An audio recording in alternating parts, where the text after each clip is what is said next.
Pourquoi, du côté de la France insoumise, on est toujours absolument convaincu de vouloir retirer ce projet de loi? Alors, d'abord, me féliciter de la mobilisation d'aujourd'hui.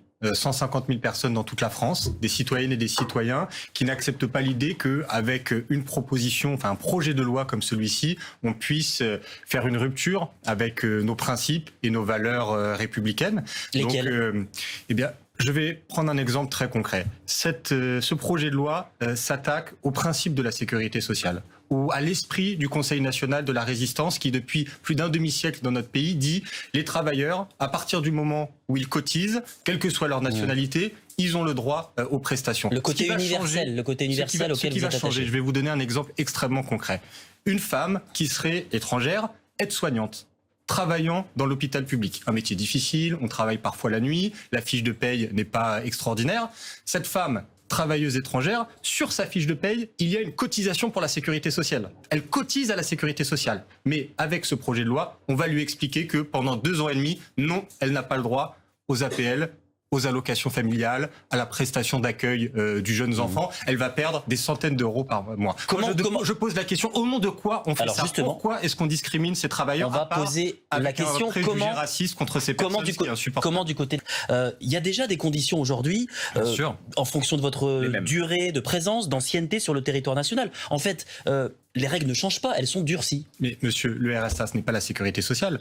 Le RSA, c'est une aide de l'État pour les plus démunis. C'est une logique très différente qui est celle de la sécurité sociale qui repose sur l'idée cotiser ouvre des droits. Et moi, je veux que les choses soient très claires.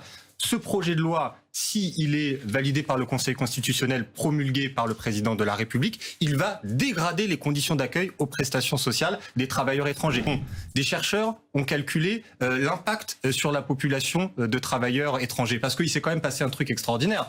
Ce projet de loi, il a été négocié sur un coin de table, sur la pression politique de LR, la pression idéologique de l'extrême droite. Aussi, ça a été fait en CMP, mais on nous a demandé de voter un texte. Évidemment, nous les Insoumis, on a voté contre, sans aucune étude d'impact. On ne savait pas le résultat. Depuis, des chercheurs ont fait le travail. On sait que si ce projet de loi est adopté, on a 100 000 personnes qui vont basculer dans la pauvreté à cause des prestations sociales qu'ils vont perdre et 30 000 enfants. Voilà, je le dis, 30 000 enfants qui vont basculer dans la pauvreté pour l'accord politique, cette magouille politique qu'il y a eu entre la minorité présidentielle et les Républicains. Voilà, moi je trouve ça abominable que ce soit des gens en situation de fragilité qui payent le prix de ces manœuvres politiques. Assumez aussi les conséquences politiques de ce que vous faites, hein, parce que c'est facile de dire il fallait pas voter la motion de rejet, etc., etc. Mais à la fin, monsieur, on s'est retrouvé avec un texte. Parce qu'il y avait deux boutons. Il y avait pour, il y avait contre. Est-ce qu'on était d'accord avec ce texte ou est-ce qu'on était contre? Et vous avez voté pour. Donc assumez les conséquences, assumez ce que vous allez faire basculer dans la pauvreté et notamment les enfants qui n'ont rien demandé. Dans ma circonscription, je rencontre beaucoup de personnes qui ont des difficultés pour le renouvellement de leur titre de séjour. Il y a quelques jours, j'ai rencontré un jeune qui est en apprentissage. Donc il a son titre de séjour. Il est en première année d'apprentissage, il est inscrit dans son école, il a un contrat dans son entreprise. Il faut qu'il renouvelle son titre de séjour. Il remplit toutes les cases. On est sûr et certain que son titre de séjour sera renouvelé. Il n'arrive pas à obtenir de rendez-vous à la préfecture. Et il vient voir le député en disant « Je n'ai pas de rendez-vous, je risque de me retrouver sans papier. Je vais perdre mon contrat, je vais perdre mon inscription à l'école, je vais tout perdre. Pourquoi? Parce que la préfecture n'est pas capable de me donner un rendez-vous pour étudier ma situation. » de forme que de fond.